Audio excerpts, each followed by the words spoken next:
सुप्रभात विद्यार्थियों आज हम इस वीडियो में आपसे चर्चा करेंगे पर्यावरणीय अर्थशास्त्र का महत्व। देखिए छात्रों, पिछली क्लास में मैंने आपको पर्यावरणीय अर्थशास्त्र का कार्यक्षेत्र बताया था कि पर्यावरण की विषय वस्तु कौन कौन सी है। पर्यावरणीय अर्थशास्त्र की विषय वस्तु में हम किन किन बिंदुओं को, किन किन सब्जेक्टों को पढ़ते हैं या कौन कौन से क्षेत्रों में उसकी क्रियाशीलता होती है। आज हम जो चर्चा कर रहे हैं वो कर रहे हैं पर्यावरणीय अर्थशास्त्र का महत्व। मानवीय जीवन जैविक व अजैविक कारकों से अंतर संबंधित है। उसका जीवन सामाजिक, राजनीतिक, आर्थिक, नैतिक एवं दार्शनिक व्यवस्था पर निर्भर है। वास्तव में मानव जाति का आकार एवं स्वरूप उसके जैविक पर्यावरण द्वारा निर्धारित होता है। पर्यावरणीय अर्थशास्त्र के महत्व को समझने से पूर्व अर्थव्यवस्था एवं पर्यावरण के मध्य संबंध को समझना आवश्यक है। छात्रों, अर्थव्यवस्था एवं पर्यावरण के मध्य संबंध को एलन नीज व आर.वी. आयर्स ने सामग्री संतुलन मॉडल के रूप में विकसित किया है। सामग्री संतुलन मॉडल ऊष्मागतिकी के प्रथम व द्वितीय नियम पर आधारित है। ये मॉडल कुल आर्थिक क्रिया को आगत व उत्पादन के मध्य भौतिक संतुलन बहाव के रूप में निर्धारित करते हैं। जैसे आगत ऊर्जा को भौतिक संपत्ति के रूप में जो सूर्य से प्राप्त होती है, निर्गत को उसी स्तर पर प्रदान करता है। इसी प्रकार उपभोग क्रियाओं द्वारा या स्पष्ट के द्वारा यह नष्ट कर दिया जाता है।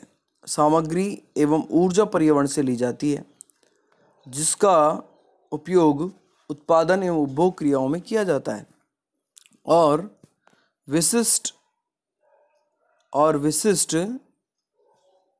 या हम इसको अपशिष्ट कह सकते हैं, विशिष्ट नहीं है, और अपशिष्ट के रूप में पर्यावरण को लौटा दी जाती है। इस प्रकार यह संतुलन बना रहता है। अर्थव्यवस्था में सामग्री संतुलन को मॉडल के माध्यम से इसमें समझाया गया है, जिसे हम निम्न मॉडल के माध्यम से समझ सकते हैं। यहाँ देखिएगा, ये जो मॉडल आपको बताया गया है इसको आप देखिएगा। इसमें छात्रों दो सेक्टर हमने लिए हैं। एक आपका परिवार है, दूसरा फर्में हैं, तीसरा इसमें आपका साधन बाजार है, उत्पादन है और प्रकृति है। परिवार हाउस होल्ड सेक्टर होता है जिसमें उत्पादक और उपभोक्ता दोनों रहते हैं। फर्में जहां वस्तु सेवाओं का उत्पादन होता है।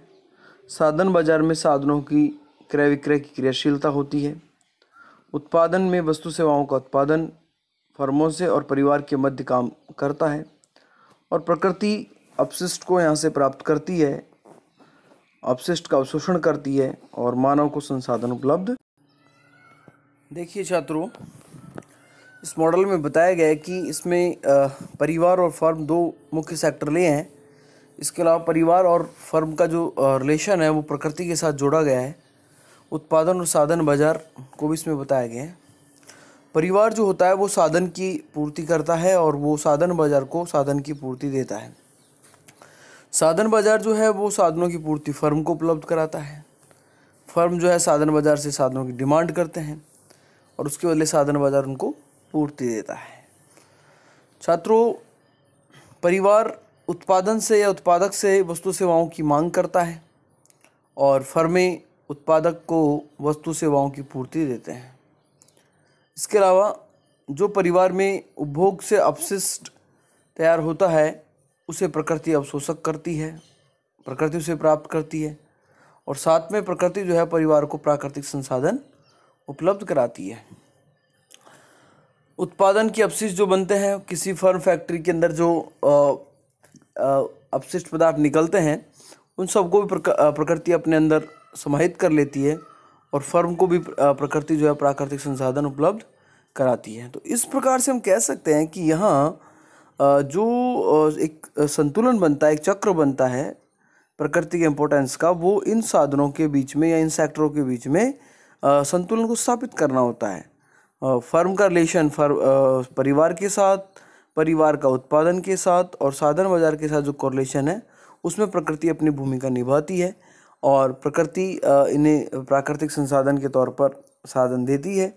साथ में इनके द्वारा, चाहे वो परिवार हो या फर्म हो, इनके द्वारा जो अपशिष्ट पदार्थ निकाले जाते हैं उनको प्रकृति ही अवशोषण करती है।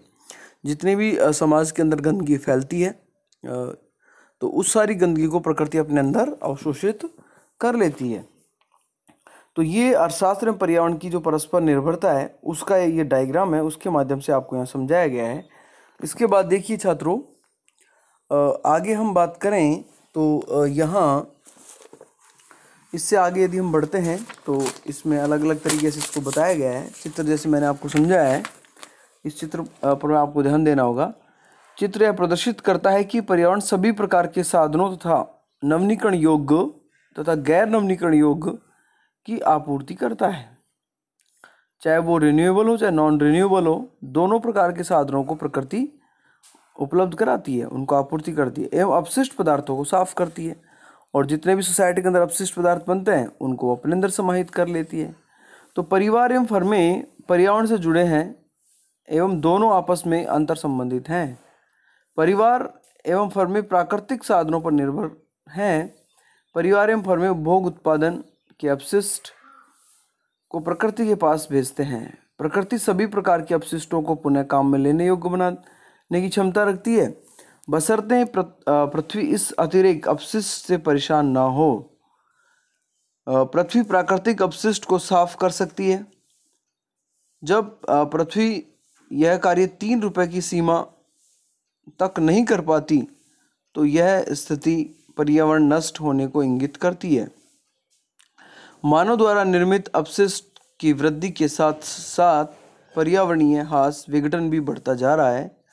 मानव निर्मित अपशिष्टों का पृथ्वी इस सीमा तक सफाई नहीं कर सकती। पृथ्वी की क्षमता से बाहर होना प्रदूषण का कारण छात्रों बनता है। जहाँ तक जो प्रकृति है वो उसको संभाल लेती है अपने अंदर, उसको नष्ट कर देती है। यदि उसकी क्षमता से बाहर हो जाता है तो मानव के लिए प्रदूषण संकट का कारण बन रहा है और यह विश्व स्तर पर पर्यावरण का मुख्य मुद्दा बन गया है। सामग्री एवं ऊर्जा आगतों का उत्पादन में रूपांतरण होने का प्रभाव कई तरह से पर्यावरण को बदलते हैं। ऊष्म गतिकी के नियमों के द्वारा रूपांतरण को बेहतर तरीके से समझा जा सकता है। ऊष्म गति का प्रथम नियम पदार्थ और ऊर्जा के संरक्षण का नियम है। यह कहता है कि पदार्थ को न तो बनाया जा सकता है और ना ही नष्ट किया जा सकता है, लेकिन उसी समय ऊर्जा को स्थानांतरित किया जा सकता है। यह नियम इस तर्क पर बल देता है कि उत्पादन एवं उपभोग क्रियाओं में जितना ऊर्जा उपयोग किया यह प्रकृति से प्राप्त ऊर्जा के बराबर है। इस प्रकार ऊष्मागतिकी का प्रथम नियम सामग्री संतुलन मॉडल का लेखा प्रस्तुत करता है। ऊष्मा गति का द्वितीय नियम उत्क्रमणताप के नियम के रूप में माना जाता है। उत्क्रम माप ऊर्जा के नए लाभ प्राप्त होने या सामान्यतः अपशिष्ट का माप है। जब ऊर्जा का एक रूप से दूसरे रूप में रूपांतरण किया जाता है तो यहाँ ऊर्जा का ह्रास होगा और जो अपशिष्ट प्राप्त होगा वह उच्च स्तरीय तकनीक के परिणाम पर निर्भर करेगा। यदि अच्छी एवं नवीन तकनीक का प्रयोग किया जाएगा तो रूपांतरण से में अपशिष्ट की मात्रा कम होगी, अन्यथा इसके विपरीत होगी। आर्थिक क्रियाएं यथा उत्पादन एवं उपभोग का उपयोग कर बड़ी मात्रा में अपशिष्ट बना रहे हैं, लेकिन अपशिष्टों को पुनः चक्रण में लाने, रिसाइकलिंग करने में एवं अपशिष्ट प्रबंधन द्वारा इस समस्या का निदान पर्यावरण ह्रास को रोक सकता है। अतः पर्यावरणीय अर्थशास्त्र का यह उद्देश्य हो कि प्राकृतिक साधनों का प्रयोग सतत विकास के लिए करें तथा न्यूनतम अपशिष्ट छोड़ें। पर्यावरणीय अर्थशास्त्र के महत्व को निम्न 3 बिंदुओं के माध्यम से हम समझ सकते हैं। अर्थात हमें यह समझ आ जानी चाहिए कि पर्यावरण आर्थिक क्रियाओं को पूर्ण कराने में निम्न कार्य का संचालन करता है। हम पहले बिंदु की यदि इसमें बात करें तो पहला बिंदु हमारा बन रहा है पर्यावरण सभी प्रकार के साधनों का आपूर्ति करता है। यह सर्वविदित है कि प्रकृति में प्रत्येक प्राणी एक दूसरे पर आश्रित है। जीवो जीवस्य भोजनम, जीवो जीवस्य भोजनम की उक्ति के अनुसार एक जीव का भोजन दूसरा जीव है। ये प्रकृति की अंतर्निर्भरता है कि एक जीव का भोजन दूसरा जीव है। प्रत्यक्ष व अप्रत्यक्ष रूप से प्रत्येक जीव किसी न किसी रूप में एक दूसरे पर निर्भर करता है, चाहे वह उसका शिकार करता हो या शोषण करता हो। दूसरे शब्दों में हम कह सकते हैं जीव जंतु पशु पक्षी अपना पेट वनस्पति खाकर या अन्य जीवों का शिकार करके भरते हैं। अतः पर्यावरण सभी जैव प्रणाली पक्ष हेतु भोजन की आपूर्ति करता है। किसी भी प्रदेश के आर्थिक विकास में वहाँ के कृषि एवं औद्योगिक विकास की अहम भूमिका होती है। कृषि एवं औद्योगिक विकास पर्यावरण पर निर्भर है और कृषि उत्पादन हेतु मृदा, जल, वायु, ताप एवं उर्वरक आदि की आपूर्ति पर्यावरण द्वारा की जाती है। औद्योगिक उत्पादन कृषि उत्पादनों, खनिज पदार्थों, वन संपदा, ऊर्जा इत्यादि कारकों पर निर्भर करता है। इन सभी साधनों की आपूर्ति भी पर्यावरण द्वारा संभव है। वर्तमान युग में विकसित राष्ट्रों की पृष्ठभूमि से अब तक हुए विकास की कहानी यह इंगित करती है कि पर्यावरण में उपलब्ध संसाधनों का अतिदोहन व अवशोषण ही इन राष्ट्रों के विकास का एकमात्र कारण रहा है। छात्रों, इस प्रकार ये कहने में कोई अतिशयोक्ति नहीं होगी कि विकसित मानव जाति की वर्तमान स्थिति पर्यावरण द्वारा ही प्रदत्त है। तो पर्यावरण की यहाँ बहुत बड़ी भूमिका है। मानव जैसे जैसे अपने विकास रास्ते पर आगे बढ़ रहा है, इस रास्ते में पर्यावरण अपना अहम योगदान दे रहा है। प्रकृति पर होने वाली या पृथ्वी पर होने वाली सभी आर्थिक क्रियाएं यथा उत्पादन व उपभोग पर्यावरण पर निर्भर है। आर्थिक, सामाजिक, राजनीतिक एवं सांस्कृतिक विकास पूर्ण रूपेण पर्यावरण पर ही निर्भर है। विश्व के सभी देशों की विकास की वर्तमान स्थिति उस प्रदेश के पर्यावरण की ही उपज मात्र है। छात्रों, औद्योगिकरण से लेकर नवीन आधुनिक विकास प्रकृति से प्राप्त साधनों के बल पर ही हुआ है।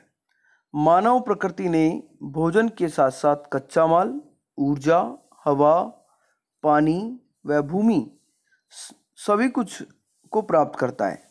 इन संसाधनों का विकास अपनी तकनीकी सूझबूझ तथा प्रौद्योगिकी के विकास के जरिए करता है।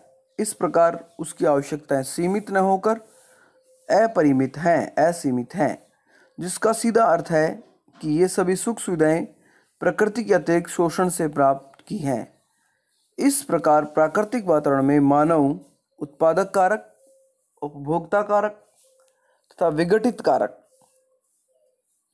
तीन प्रकार से हो गया ये, उत्पादक कारक, उपभोक्ता कारक और विघटित कारक के रूप में कार्य करता है। ये तीनों कारक ही पारिस्थितिकीय विकास के मूल आधार हैं, क्योंकि वातावरण ही उत्पादक भोजन देने वाला तथा इनको विभिन्न जीवाणु द्वारा संश्लेषित करने वाला होता है। इसलिए इस व्यवस्था में जब तक सभी घटक अपनी अपनी जगह नियमों का उल्लंघन किए बगैर कार्य कर रहे हैं, तो यह पारिस्थितिकी व्यवस्था बनी रहती है और इसमें कोई व्यवधान नहीं आता है। तो छात्रों, ये जो बिंदु था, ये पर्यावरण सभी प्रकार के साधनों की आपूर्ति करता है। मानव जो उत्पादन और उपभोग की क्रियाएं कर रहा है, उसमें पर्यावरण का जो योगदान है ये बड़ा महत्वपूर्ण है। तो इसको पहले बिंदु के माध्यम से बताया गया है कि पर्यावरण सभी प्रकार के साधनों का आपूर्ति करता है, जिसमें वो उत्पादक, विघटित और उत्पादन के कार्यों में प्रकृति का सहयोग लेकर अपने विकास को आगे बढ़ा रहा है। दूसरा बिंदु बनता है इसमें अपशिष्ट पदार्थ पर्यावरण द्वारा साफ किए जाते हैं। ये इसका दूसरा महत्व है कि जितने भी सोसाइटी के अंदर वेस्टेज निकलते हैं उनको क्लीन करने का जो काम है वो भी एनवायरनमेंट का है। देखिए, आप सामाजिक जीवन में रोज़ देखते हैं कितना अपशिष्ट पदार्थ हमारे समाज से निकलता है, ठीक है, कितनी गंदगी समाज में निकलती है, और उस सारी गंदगी का जो अवशोषण करने का काम है वो प्रकृति का है। प्रकृति उसको समय के अनुसार अवशोषित कर लेती है, अपने अंदर मिला लेती है, उसको आत्मसात कर लेती है, जिससे हम बड़ी बड़ी बीमारियों से बच जाते हैं और जो हमारे सामने एक बड़ी समस्या पर्यावरणीय प्रदूषण की आ रही है, उससे भी हम मुक्त हो जाते हैं। तो उत्पादन एवं उपभोग संबंधी आर्थिक क्रियाओं के रहते हुए मानव जाति द्वारा किए गए औद्योगिक विकास ने कई अपशिष्टों को जन्म दिया है। पर्यावरण कृषि या औद्योगिक क्षेत्र से प्राप्त अपशिष्टों को अपने ही संसाधनों यथा जल, वायु, ताप एवं विघटित कारकों के माध्यम से साफ करता है तथा पुनः मानव जाति के को विकास के लिए प्राकृतिक संसाधन क्या करता है, उपलब्ध कराता है। पहले उनका अपघटन कर लेता है, उनको अवशोषित कर लेता है और फिर उन्हें फ्रेश संसाधन बनाकर मानव जाति को फिर से उपलब्ध कराता है। तो हम कह सकते हैं कि अपशिष्ट पदार्थ जो है वो पर्यावरण द्वारा साफ किए जाते हैं। अगला बिंदु बनता है छात्रों, पर्यावरण जैव विविधता एवं पारिस्थितिकी तंत्र को स्थिर बनाए रखता है। पर्यावरण जैव विविधता एवं पारिस्थितिकी तंत्र को स्थिर बनाए रखता है। जैव विविधता का अर्थ किसी जैव मंडल अर्थात जल, स्थल व वायुमंडल में पाए जाने वाले पेड़, पौधे, प्राणी तथा सूक्ष्म जीवों की प्रजाति से होता है। साथ ही पर्यावरण के जिस तंत्र में जैविक अजैविक घटकों के मध्य सदैव एक प्रकार का आदान प्रदान चलता रहता है, उसको पारिस्थितिकी तंत्र कहा जाता है। पारिस्थितिकी तंत्र में 3 प्रकार के जीव जंतु होते हैं छात्रों, उत्पादक जीव, उपभोक्ता जीव तथा अपघटक जीव। उत्पादक जीव उपभोक्ता जीवों के लिए भोजन की आपूर्ति करते हैं। ये जीव प्राकृतिक साधनों का संश्लेषण कर भोजन का निर्माण करते हैं। सूक्ष्म वनस्पति एवं जीव उत्पादक जीवों के खाद्य के रूप में ऊर्जा लेकर अपना शरीर बनाते हैं और वनस्पति पर निर्भर जीव प्राथमिक उपभोक्ता कहलाते हैं। प्राथमिक उपभोक्ताओं को खाकर अपना जीवन यापन करने वाले द्वितीयक उपभोक्ता होते हैं।